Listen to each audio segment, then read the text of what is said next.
Have you ever wondered why a country would build a wall around its own money? I mean, it kind of feels like it goes against everything we know about global trade, right?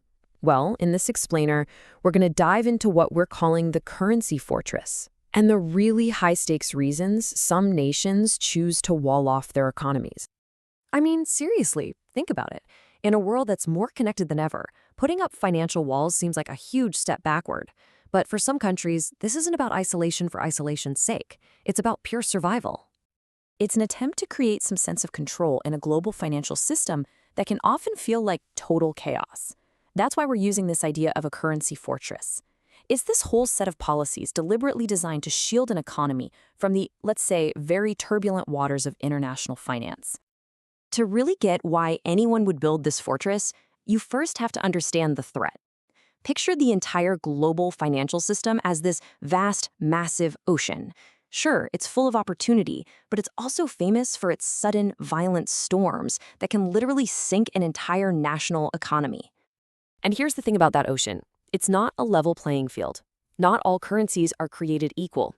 You've got your hard currencies. Think the US dollar or the euro. They're globally trusted. They're stable. They're the aircraft carriers of this ocean.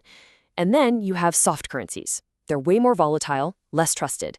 If your country runs on a soft currency, you're basically in a small boat, constantly at the mercy of the giants, which makes you incredibly vulnerable. And that kind of vulnerability, it's like blood in the water for sharks. It opens the door to some really serious threats. You've got things like speculative attacks. That's where big investors literally bet against your currency, trying to force it to fail. Or even scarier, capital flight.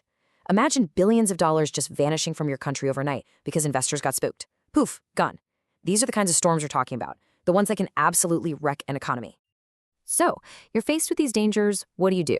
Well, you don't just sit there, you build. So let's take a look at the actual blueprint for putting together one of these monetary fortresses. And this blueprint, this whole strategy, it has a name: Xenocurrency. Now, don't let the fancy term throw you. It's not really about the foreign money itself, but the control of it. It's the entire system of rules a government puts in place to manage the flow of outside money, all with the goal of protecting its own economy. And this is a great breakdown of the blueprint. The main walls of the fortress, those are capital controls. Just think of them as really strict limits on how much money can even come into or leave the country. Then you've got the gates. Those are exchange controls, which decide who even gets to swap local money for foreign cash. And finally, you have the watchtowers, import and export controls that help manage the country's trade balance. See? It's a whole multi-layered defense system. Okay, so what's the point of all this? Why all the walls and gates and towers? It really boils down to one single thing: stability. The whole idea is to create a predictable financial environment where your own businesses and citizens can actually feel confident, shielded from all that chaos we were talking about earlier. All right, so the fortress is built, the walls are up, but what's it actually like to live inside? How do these big, grand rules get enforced day to day on the ground? Well, this is where the guards come in. They're the ones enforcing the rules, and they've got some specific tools. They use licensing, which is basically deciding who gets a key to the gate. Only certain approved banks might be allowed to trade foreign currency. They use quotas, setting hard limits on how much can be exchanged. And they spin this whole web of legal restrictions that make up the reality of control for everyone inside. But underneath all these practical day-to-day tools is a single, really powerful idea: monetary sovereignty. And at its heart, it's the belief that a nation has the absolute right to be the master of its own financial destiny. It's basically saying, this is our money, these are our borders, and we make the rules here. But, and this is a big but, this is where our story takes a pretty sharp turn.